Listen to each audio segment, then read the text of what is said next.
Welcome. Today, we're going to explore a powerful lesson on how to find purpose, especially when you're facing what feel like impossible odds. And we're going to see it all through the eyes of the Apostle Paul, a man whose most influential, most hope-filled work was actually done while he was in chains. We'll look at how your perspective can turn a prison into a platform and how an impossible assignment can become your life's greatest achievement. Okay, so to really get into this, I want you to start by thinking about something from your own life. Think back to the hardest, most difficult task you've ever had to do. Maybe it was a project at work with a crazy deadline and just not enough help. Or maybe it was something personal, like a tough family situation or a health issue. What was it that made it feel, well, impossible? Was it the sheer size of it? The lack of support? That feeling, right there, of staring up at a mountain you have no clue how to climb, that's exactly where our story begins today. So let's take a look at what the lesson calls one of the most daunting assignments ever given. And we're not just talking about a difficult job with a high chance of failure. No, this was a mission that, if you just looked at it rationally, seemed like it was doomed from the start. It was a mission to literally change the world.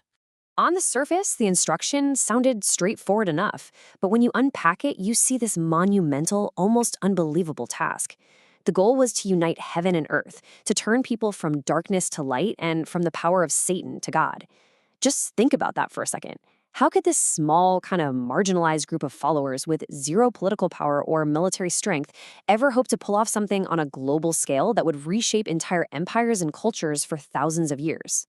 And here's the full commission right from the Gospel of Matthew. You can see it's not a suggestion, it's a command. And notice all the parts. It's global, all the nations. It's deeply personal, baptizing them. And it's totally comprehensive, teaching them to observe all things. This wasn't just about sharing some neat philosophy. This was about transforming lives, communities, and whole nations. This command right here set the stage for everything that came next. And by any human standard, it was an impossible assignment. But here's the absolute core principle of the lesson. You're never given a command this impossible without also being given the means to achieve it. The assignment was way beyond human strength because it was never, ever meant to be done with human strength alone. You see, there was a promise attached. And this really shows that principle perfectly. On the left, you've got the impossible task, that huge mountain to climb. But for every one of those impossible tasks, the lesson points to a divine promise that comes with it, which is the source of power to get it done.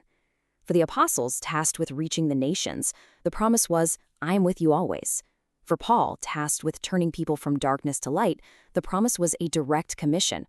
I have appeared to you to make you a minister. The power was literally built right into the command. This quote just nails that idea. Let's really focus on that last line. All his biddings are enablings.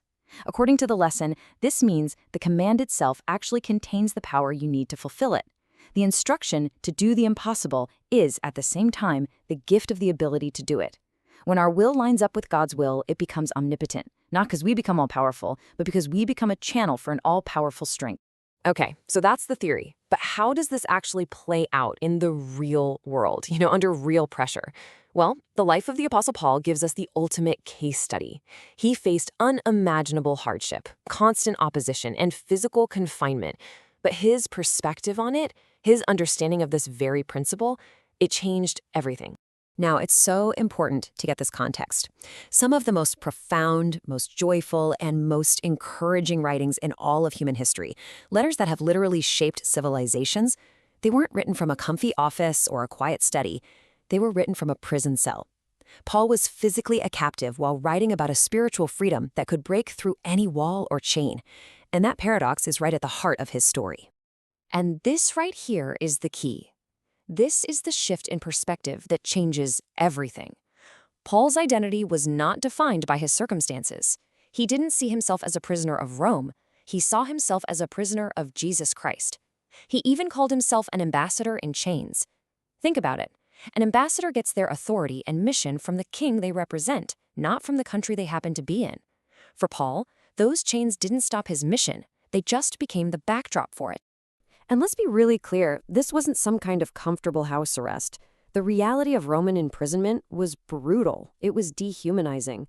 This quote from Ignatius, another early Christian who went through something similar, paints a pretty terrifying picture.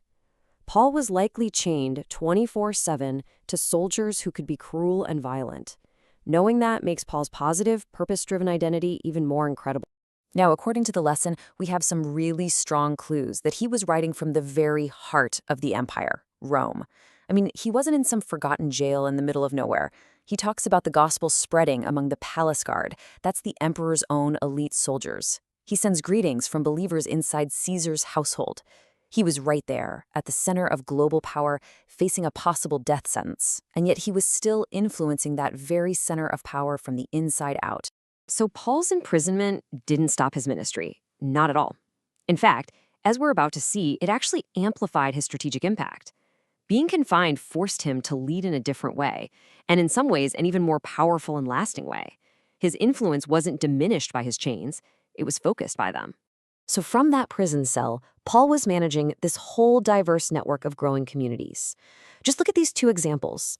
On one side, you have the church in Philippi, a big deal Roman colony that he founded himself. He knew these people personally.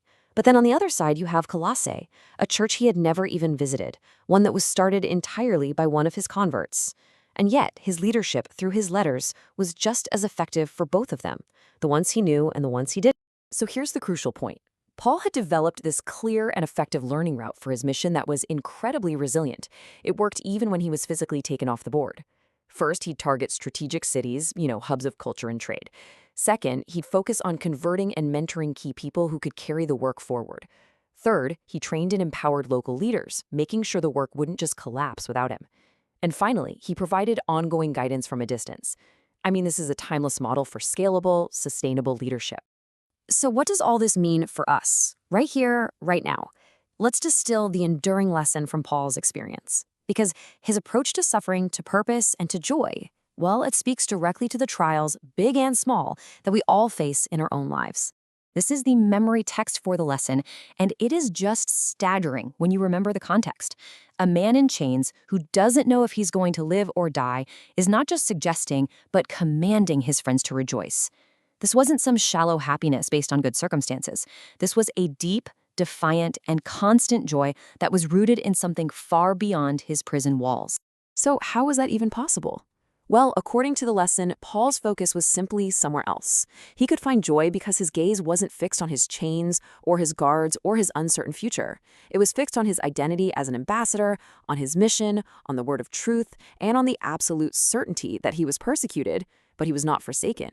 His joy and his strength came from knowing that a divine power was at work, a power his prison couldn't possibly contain.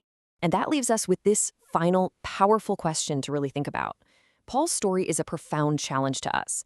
It challenges us to look beyond our own immediate struggles, our own chains, whatever they might be. It asks us to reevaluate where we get our strength and our identity from. Because if a man in a brutal Roman prison could find a reason to command others to have joy, then the lesson leaves us to ask ourselves, no matter our situation, what can we always rejoice in?